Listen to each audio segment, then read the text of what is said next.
Good morning students, second year की इस class में आपका हार्दिक स्वागत है।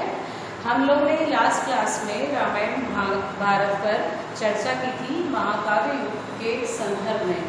आप देखिए, हमने उसमें बताया था महाकाव्य युग से अभिप्राय रामायण और महाभारत के रचना काल के समय से है।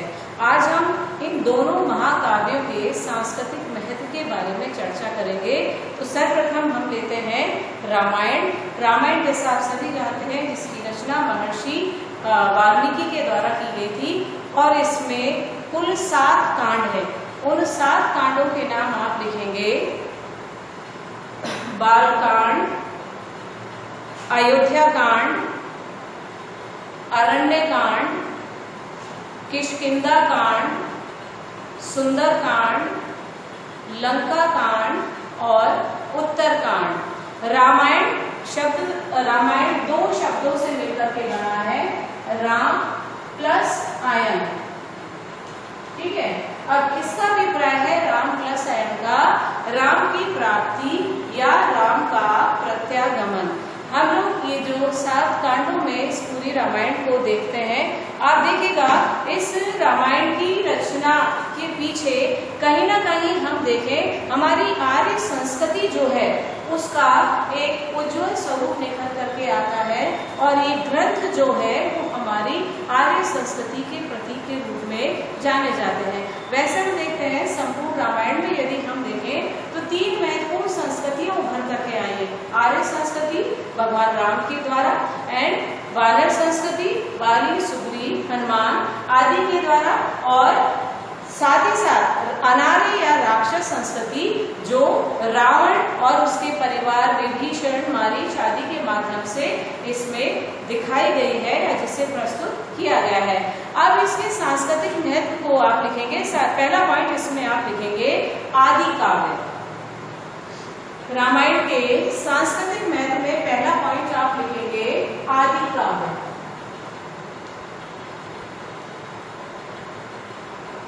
अब देखिए आदि काव्य किस रूप में है? जो हमारा प्राचीन साहित्य है उसको 2 भागों में विभाजित किया गया है। पहला आपका है वैदिक साहित्य और दूसरा आपका है लौकिक साहित्य, और रामायण को इस दूसरे लौकिक साहित्य के रूप में ही रखा गया है, इसलिए इसे आदि काव्य कहा जाता है। और महर्षि वाल्मीकि जिन्होंने रामायण ग्रंथ की रचना की, रामायण महाकाव्य की रचना की, उनको आदि कवि के रूप में जाना जाता है।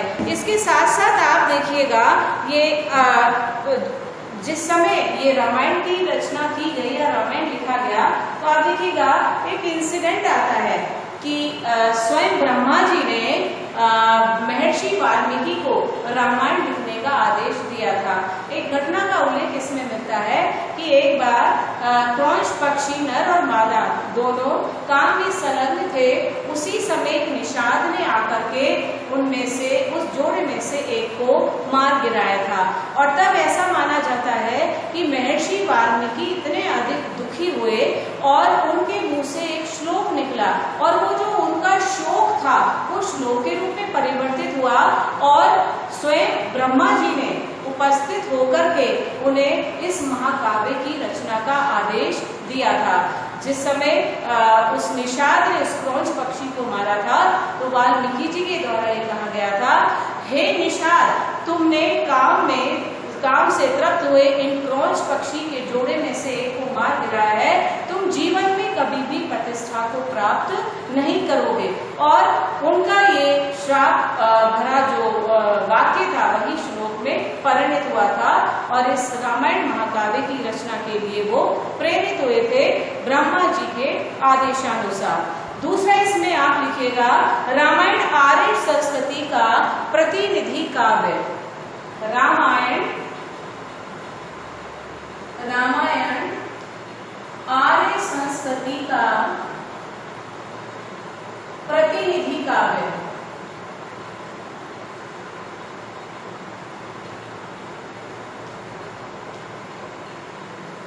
अभी जैसा मैंने आपको बताया था, राम स्वयं आर्य संस्कृति के प्रतीक हैं और राम इस पूरे महाकाव्य का सबसे महत्वपूर्ण पात्र है। तो निश्चित रूप से हमारे आर्य संस्कृति की जो नैतिकता थी, हमारे आर्य संस्कृति के जो गुण थे, वो इसमें हमें देखने को मिलते हैं। वो किस रूप में? आप देखिएगा कि इस ग्रंथ में हमने ये देखा कि अपने पिता की आज्ञा पालन करने के उद्देश्य से भगवान श्री राम अपनी पत्नी सीता और छोटे भ्राता सहित 14 वर्ष के लिए वनवास चले गए थे। दूसरी बात, ये जो घटना है वो एक आदर्श पुरुष के रूप में भगवान श्री राम को इंगित करती है। दूसरा, वही आप देखिएगा सीता को एक आदर्श पत्नी के रूप में और लक्ष्मण को एक आदर्श भ्राता के रूप में प्रस्तुत करती है। और यही जो बातें हैं आप देखिएगा वो वर्तमान में भी हमारे यहाँ देखने को मिलती है। सिखाया जाता है बच्चों को कि अपने बड़ों का आदर करो, पिता की आज्ञा का पालन करो, एक पत्नी व्रत का पालन करो जो भगवान श्री राम के द्वारा किया गया था। आज भी हमारे वही परिपाटी या वही बातें जो है वो हमें देखने को मिलती हैं और वही चीजें आज भी चली आ रही है। तो इसलिए हम ये कह सकते हैं कि रामायण नामक महाकाव्य जो है वो हमारी आर्य संस्कृति का निश्चित रूप से प्रतिनिधित्व करता है। इसमें आप देखिएगा एक महत्वपूर्ण कवि जो हमारे हैं रविन्द्रनाथ टैगोर, उन्होंने कहा भी है, रामायण की महिमा राम रावण युद्ध में नहीं है, वरन इस युद्ध के प्रारंभ तो राम और सीता के दाम्पत्य प्रीति को उज्जवल बनाने का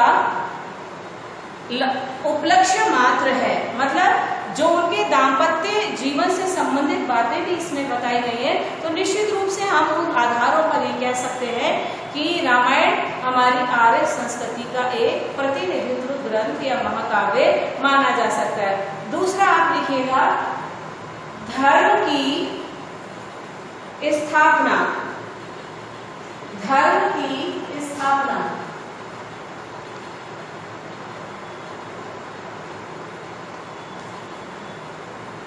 अब देखिए, यदि हम धर्म में देखें कि वर्तमान परिस्थितियों में हम देखें तो धर्म के नाम पर खूब नरसंहार होता है, विभिन्न अन्याय अत्याचार हमें देखने को मिलते हैं। लेकिन वास्तव में यदि हम प्राचीन समय में जाएं तो धर्म क्या था? धर्म मानव और पशु में अंतर स्पष्ट करता था। ऐसा माना जाता था कि धर्म के बिना मनुष्य निरीह पशु के समान है।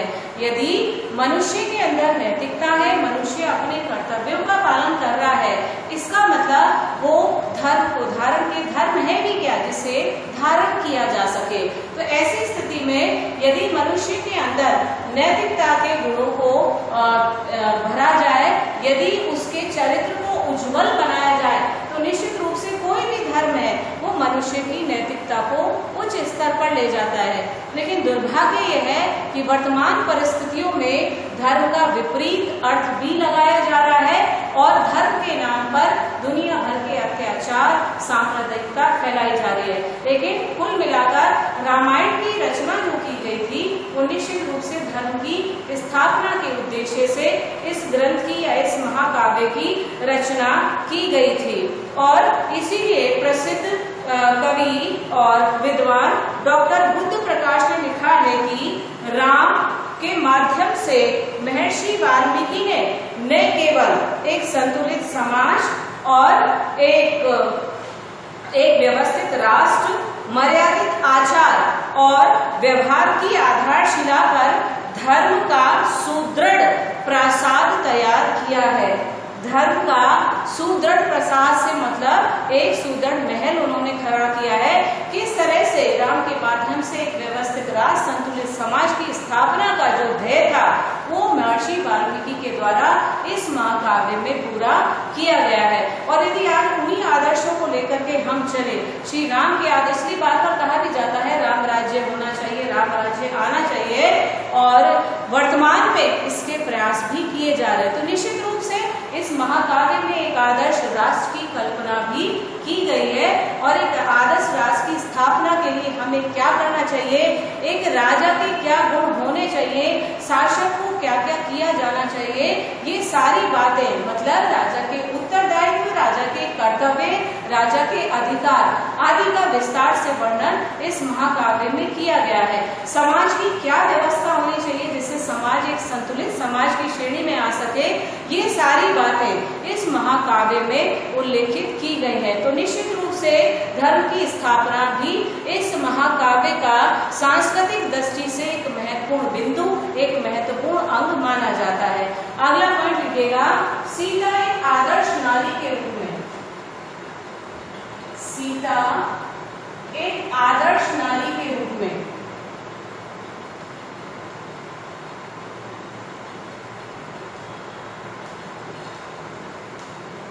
अब देखिए, हम सीता जी को आदर्श नारी का प्रतिबिंब, एक आदर्श नारी का रूप क्यों मानते हैं? हम सभी जानते हैं कि जो वनवास दिया गया था, कैकेयी ने जिस वनवास की महाराजा दशरथ से डिमांड की थी, वो सिर्फ भगवान राम के लिए था। उनका ये मानना था यदि भगवान राम वनवास चले जाएंगे तो उनके पुत्र भरत को सिंहासन प्राप्त हो जाएगा और उनका कोई प्रतिद्वंदी यहाँ पर उपस्थित नहीं रहेगा। लेकिन सीता जी ने अपने पति व्रत को निभाने के लिए सारे राजसी सुखों का त्याग करके अपने पति के साथ 14 वर्ष तक वन के जो भी परेशानियां थी उनको झेलना स्वीकार किया था। इसके साथ साथ आप देखिएगा, जब वन में अपने पति और अपने देवर के साथ हो गई तो वहां पर लंकापति रावण के द्वारा उनका अपहरण कर लिया गया था और उस हरण के पश्चात रावण भी एक महान शक्तिशाली विद्वान शासक था और उसने सीता जी को कई बार एक प्रस्ताव रखा कि यदि वो उसकी रानी बनना स्वीकार कर ले तो उन्हें सारे सुख प्राप्त हो जाएंगे। वहां क्योंकि राक्षसी संस्कृति थी तो सीता जी को तरह तरह से वहां पर परेशान किया जाता था, उनको भयभीत किया जाता था और रावण के द्वारा उन्हें विभिन्न प्रकार के प्रलोभन भी दिए जाते थे। लेकिन सीता जी ने एक आदर्श नारी का उदाहरण प्रस्तुत किया और उन्होंने रावण के किसी भी प्रलोभन को स्वीकार न करते हुए उस सारी समस्या को, उन तकलीफों को झेला जो रावण के द्वारा उसको दी जा रही थी। तो निश्चित रूप से हम ये कह सकते हैं कि इस पूरे महाकाव्य में सीता जी को एक आदर्श नारी के रूप में महर्षि वाल्मीकि के द्वारा प्रस्तुत किया गया है। फिर आप देखिएगा रामायण में सौंदर्य बोध, रामायण में सौंदर्य बोध।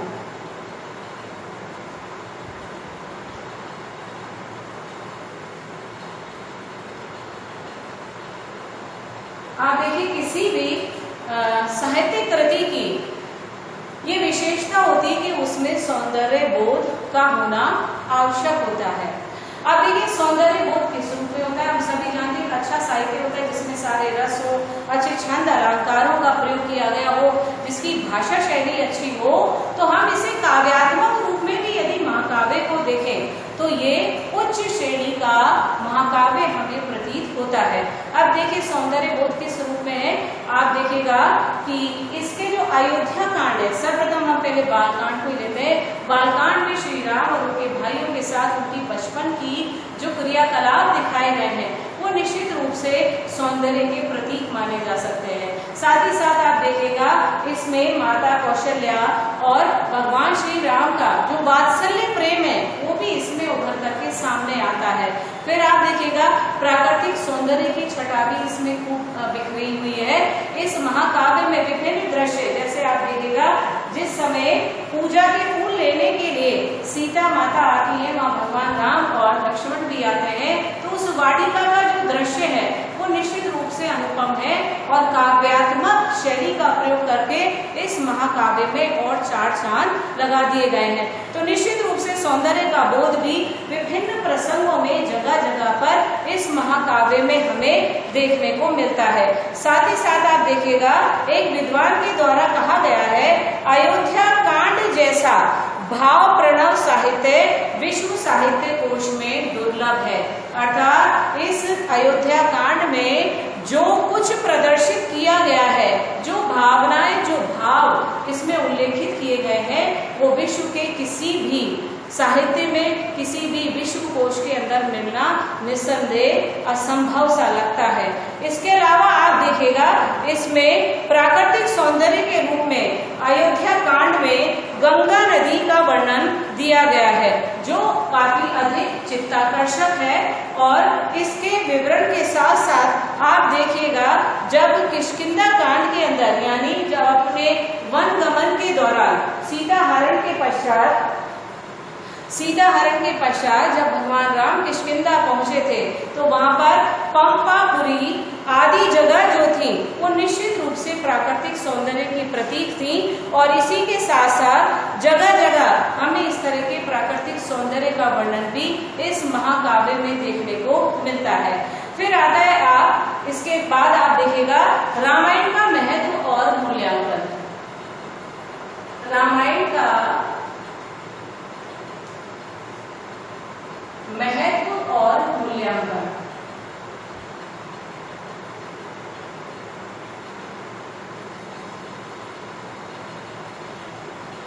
अब देखिए, आई थिंक इतना पढ़ने के बाद, इतना पॉइंट्स लेने के बाद आप इसके महत्व और मूल्यांकन को यदि डीपली आप स्टडी करें तो आप इसमें से कुछ एक पॉइंट्स आराम से स्वयं भी निकाल सकते हैं।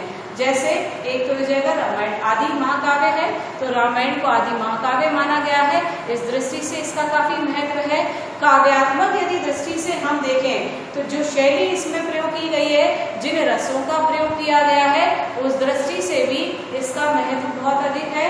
फिर साथ साथ आप देखेगा इसमें विभिन्न पात्रों का जो चयन किया गया है, विभिन्न पात्र जैसे भगवान श्री राम, सीता मैया, राजा दशरथ और भरत, शत्रुघ्न, लक्ष्मण, ये सारे कैरेक्टर्स आप बाली, सुग्रीव, रावण इत्यादि सबको ले सकते हैं। तो ये सारी चीजें जो हैं, यदि हम इनको देखें तो विभिन्न जो पात्रों का इसमें चयन किया गया, उस दृष्टि से भी काफी महत्वपूर्ण माना जाता है। फिर हम इसमें एक पॉइंट और लिख सकते हैं, विभिन्न संस्कृतियों को इसमें दर्शाया गया है।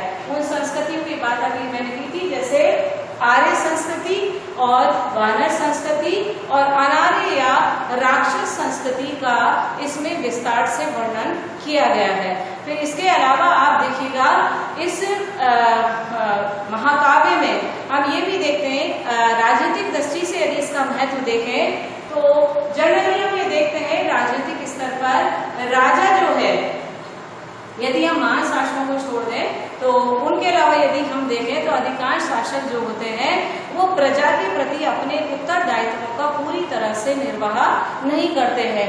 तो यदि रामायण जैसे महाकाव्य से शिक्षा ली जाए तो निश्चित रूप से एक आदर्श राज्य को स्थापित किया जा सकता है। आदर्श राज्य कब होगा? जब शासक स्वयं आदर्श होगा, और उसके लिए भगवान राम से अच्छा आदर्श नहीं मिल सकता।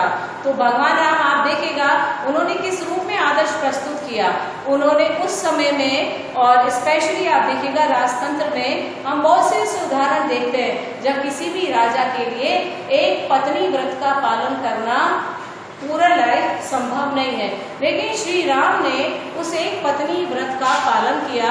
और जब वो अपने वन को पूरा करके, वनवास को पूरा करके जब लौटे, तो उसके बाद एक प्रजाजन के ये कहने से कि सीता जी इतने समय तक रावण के पास रहकर के आई, उनके चरित्र पर लांछन लगाए गए, तो उन्होंने एक डिसीजन लेते हुए सीता का परित्याग कर दिया था। लेकिन आप देखिएगा इसमें पूरा सहयोग सीता मैया का भी था, क्योंकि सीता जी ने भी अपने पति की उस प्रतिष्ठा को बनाए रखने के उद्देश्य से और उनके राजनीतिक कार्यों में कोई बाधा ना पड़े, इस उद्देश्य से उन्होंने अपने पति को सहयोग किया और स्वयं को वहां से, अपने पति से उन्होंने प्रस्ताव रखा कि वो स्वयं यहाँ से प्रस्थान करने के लिए तैयार है, ताकि कभी प्रजा को ये ना लगे कि आज राजा के परिवार का मामला है तो राजा शांत है। यदि यही बात आम जन में होती तो शायद राजा के जो नियम थे, जो सिद्धांत थे न्याय और अन्याय के प्रति, वो परिवर्तित हो सकते थे। तो ऐसा ना हो, इसीलिए भगवान श्री राम के द्वारा वनवास पूरा करने के बाद एक प्रजा के कहने भर मात्र से अपनी पत्नी का परित्याग कर दिया गया था। फिर आप देखिएगा कि जब उन्होंने अश्वमेध यज्ञ किया, तो जैसे हमारी परिपाटी है कि जब कोई भी यज्ञ अनुष्ठान आदि किए जाते हैं तो पति के साथ पत्नी का वहां उपस्थित रहना भी आवश्यक होता है। और ऐसी स्थिति में सीता जी वहां थी नहीं, क्योंकि सीता जी का वो परित्याग कर चुके थे और वो स्वयं वन में थी, महर्षि वाल्मीकि के आश्रम में रह रही थी। तो उन्होंने विभिन्न पुरोहितों के साथ बैठ करके सलाह मशवरा किया। जब सबने उन्हें पुनर्विवाह करने या दूसरा विवाह करने का सजेशन दिया तो उन्होंने उसको एक्सेप्ट नहीं किया। इवन आप देखिएगा अधिकांश प्रजा का भी ये मानना था कि भगवान राम को दूसरा विवाह कर लेना चाहिए, और कईयों की ये भ्रांति भी उत्पन्न हो गई थी बहुत से प्रजा लोगों को कि भगवान आप दूसरा विवाह निश्चित रूप से करेंगे।